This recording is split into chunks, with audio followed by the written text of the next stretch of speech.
The unrelenting assault on abortion rights is ramping up in red states. Behind closed doors, Florida Governor Ron DeSantis signed the Heartbeat Protection Act into law Thursday night.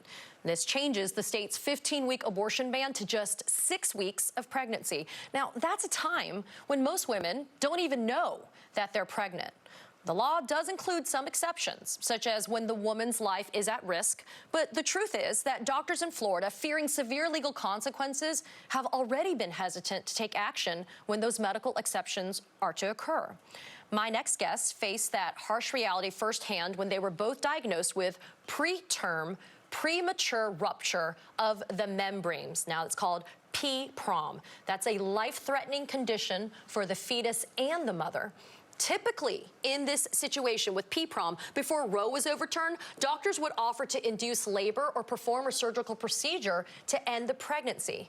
But Anya Cook and Shanae Smith-Cunningham were not given that option. Both were sent home from the hospital, forced to endure what would become a life-threatening nightmare.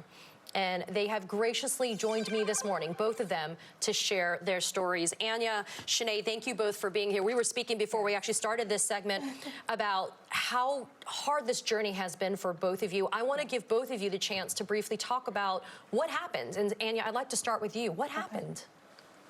I'm still trying to wrap my hand around it.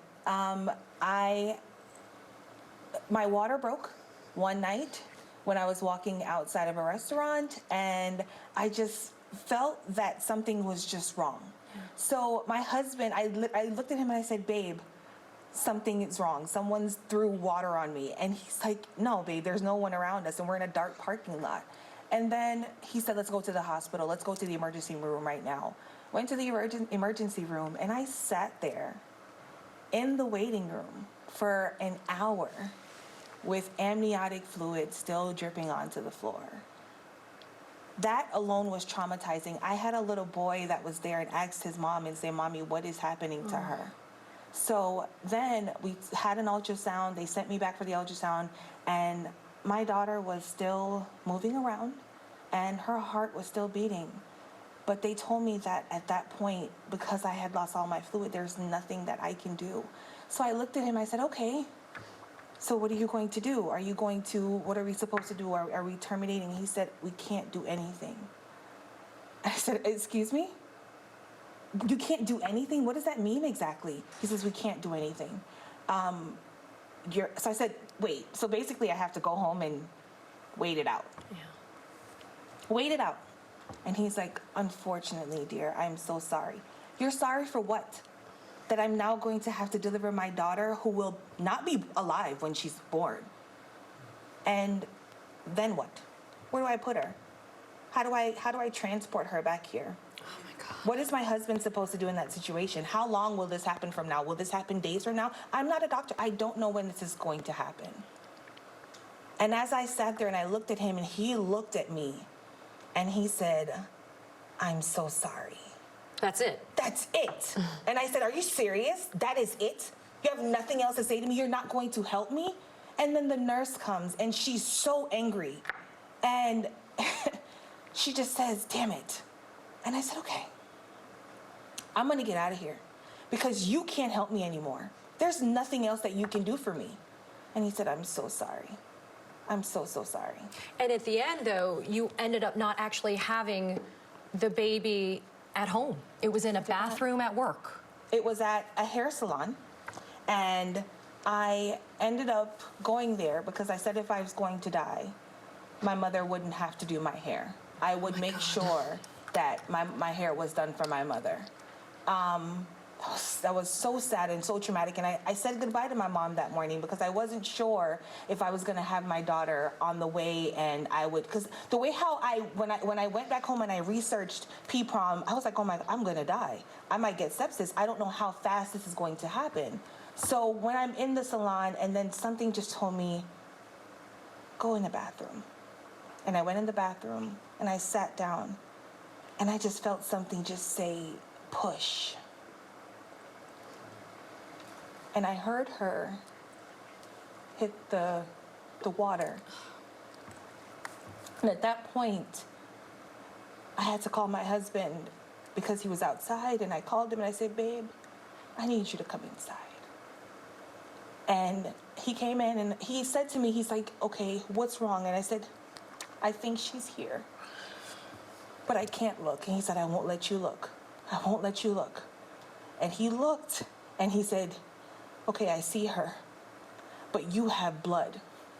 You were there's hemorrhaging blood. to death. I started hemorrhaging, and I didn't realize it because there's so much adrenaline going through me, and I didn't know what else to do. And he just got on the phone and he called 911, and they rushed in and they grabbed me. They literally had to just grab so much cloth to hold up my blood. And they said, if you can just tense your body up to hold the blood, because if you release your body, you will continue to lose blood. And I said, well, can you take me to Coral Springs? They said, you're not going to make it to Coral Springs.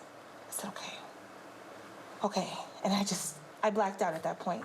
Shanae, you also had P-prom. Yes. The same condition, same situation where the hospitals wouldn't help you. On the same day. On the same day as my your friend Anya. Mm-hmm. Yep. And the doctors wouldn't help you either, Yes, right? my daughter was inside of me for 10 days. I went there 3 times. And the 3rd time, my husband called Memorial Hospital, and it was a different conversation. And I thought, okay, at least they will accept us. When we went there, it was the same thing. And at that time, I was 4 centimeters dilated. And they sent me home. And I said to the doctor, okay, my baby is very small. I don't have to be 10 centimeters dilated to deliver it. So what should I do? The doctor looked at me and told me, if my baby comes, I can use something and wrap around the umbilical cord. You were supposed to wrap Yes. something around the umbilical cord. So But your baby wasn't viable anymore. No. So I'm looking at my husband like, are we going home to do this? And this was December 21st. And I kept telling them that I'm feeling contractions.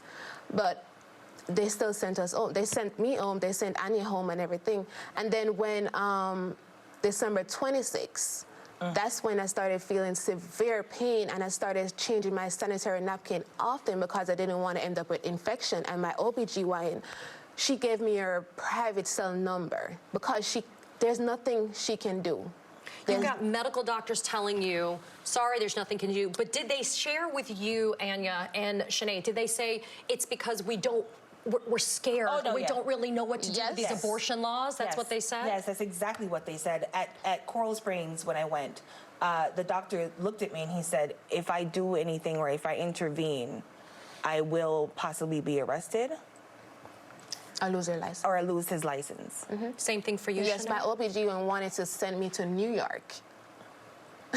Yeah. So in your condition, in my travel condition, to New York. Yes. To have to go Because that's and get all help. she can do. Yep. You guys are going through the IVF process. We spoke about this. I went through the IVF process. I was blessed to have a child, but I went through the miscarriages as well. But this is pre-abortion bans, what I went through. This was years ago.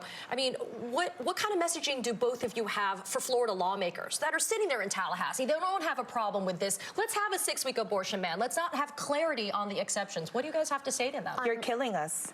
Yes, because I had a miscarriage before, and I didn't know I was pregnant, and that wasn't a 6-week pregnancy. Right.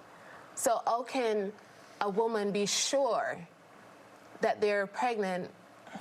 It's unbelievable. You have to wait for a period to be missed in order for you to know. I just don't understand. Unless you're going through trying to conceive, then you're doing ovulation tests, you're testing and all of that. You wouldn't know. Some women have gone through 3, 4, 5, 6 months without knowing that they're pregnant. So why are you taking the rights away from us to make a decision at that moment? I just don't get it. And you both were told after you went through your procedures that there was a very real risk that maybe you won't be able to have children in the future. But I want to leave this interview with you now, with both of you. You guys are still trying, though. You haven't given up hope. We're still trying. Still have faith. Yes. Still, we got each other, so we're trying our best. Yes, we're fighting. We're fighting. We're fighting. We're just scared that if this happens again, what will we do? Yes. I wish I had more time. I don't. I want to keep in touch with both of you. I want to know what happens, and I want you both to continue to have faith, because I have faith that everything's going to be okay, hopefully. Thank you. But thank you for coming and being so open about your stories. It's really important for people to hear this. Yes, They need to know that there's a face, there are people, there are husbands and partners and families that are behind this that are suffering as well. So thank you both for being here. Thank you so much. And